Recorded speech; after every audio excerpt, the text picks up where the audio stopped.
I could have really appreciated and give her the loudest clap if during a certain interview she was able to reveal who are the people that she was so affectionate with.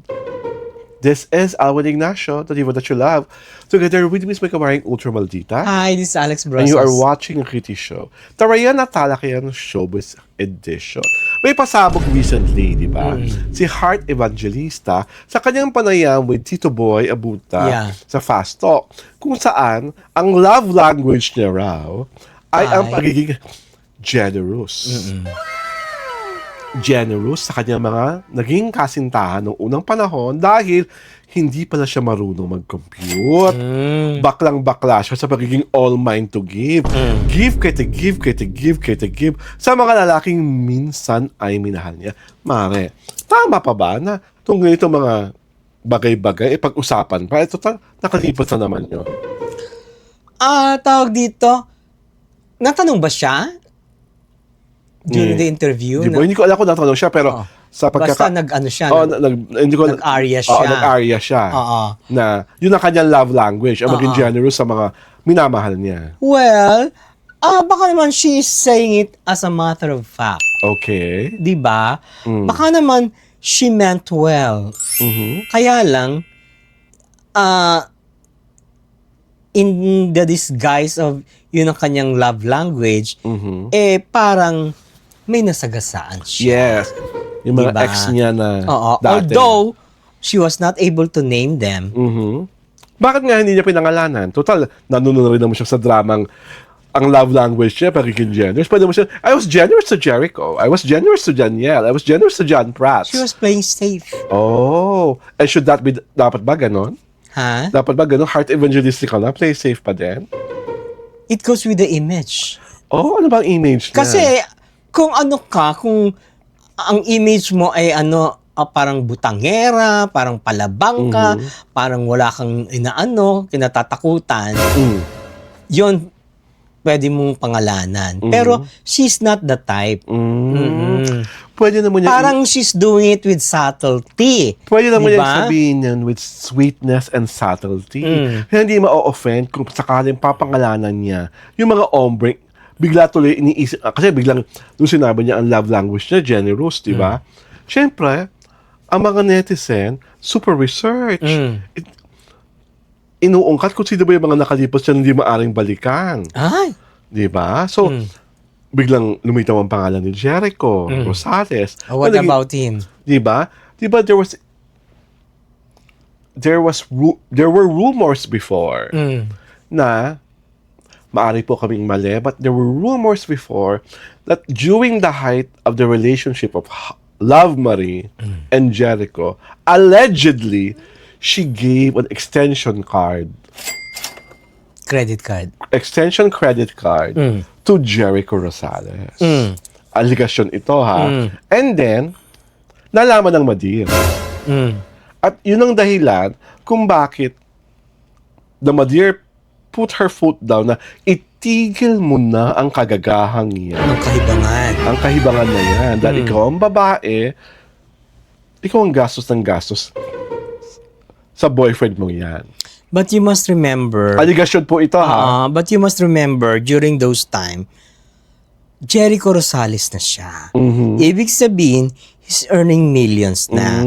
So there is an uncertainty na siya yun. Binigyan ng extension card. It will be against his pride. Malaki ka, multimillionaryo ka, sikat kang aktor, tapos, di ba, bill mo ako ka? No. Parang, I cannot believe that. Would you believe, for example, isa pang candidate number 2 ng mga netizen, si Danielle Matsunaga daw yon, na sobrang naging generous si Heart, at yun talagang love language niya for the very handsome Brazilian-Japanese supermodel.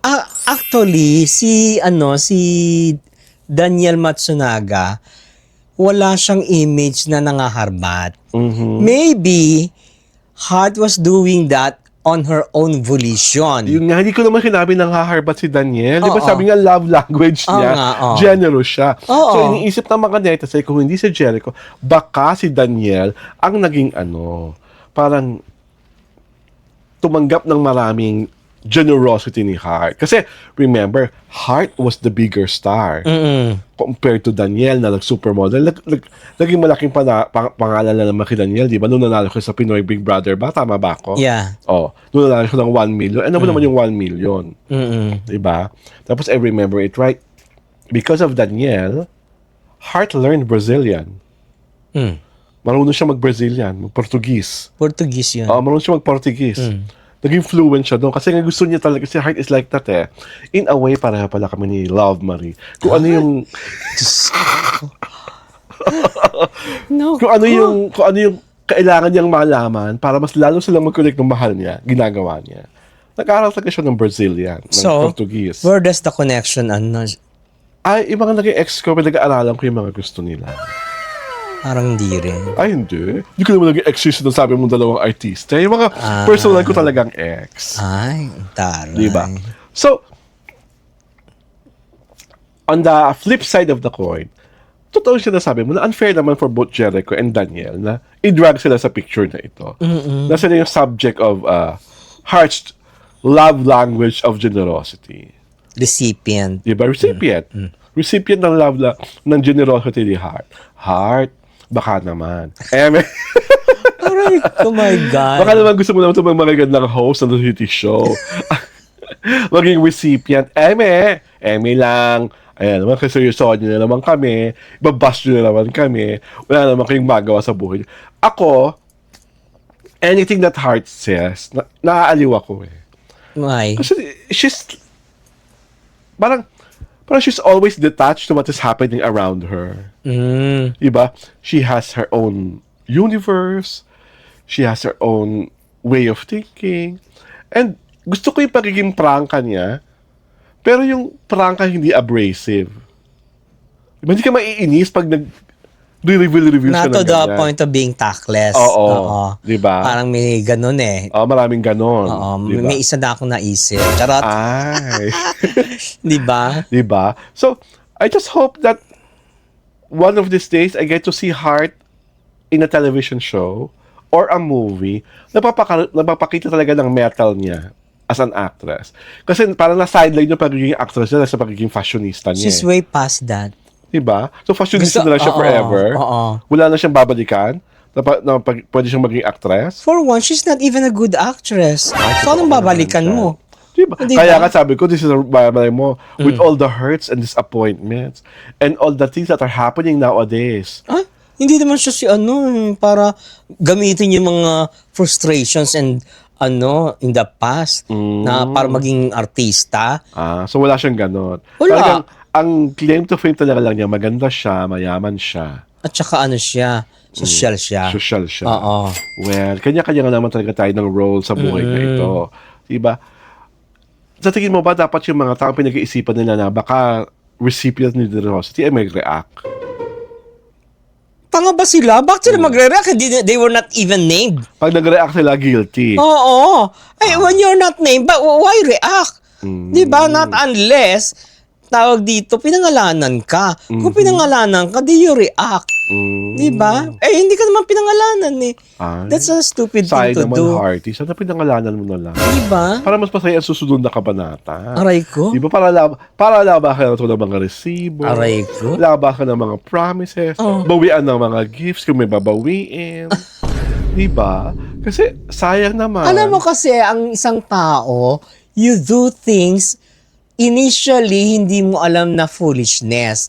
Only after the breakup will you consider it some kind of foolishness. Ikaw ba, Diba? naging foolish ka lang dahil sa pag-ibig? No, I will not be. Ay, talaga lang. Ayoko naman comment. Next Diba? topic na po tayo. Baka bigla akong mapatuyo at mag-walk out. Gusto mo anuhin kita na you're nothing? Well, you're nothing Diyos but ko, ha? But, Heart Evangelista, thank you for being honest. Thank you for sharing that part of you that many people started to wonder and started to speculate. But at the end of the day, Heart Evangelista is Heart Evangelista.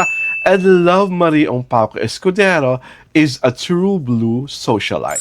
This is Alwin Ignacio, the TV that you love. Together with me is my kamaring Ultra Maldita, Hi, this is Alex and Brasas. you are watching The Kitty Show, Tarayan at Talakayan Showbiz Edition.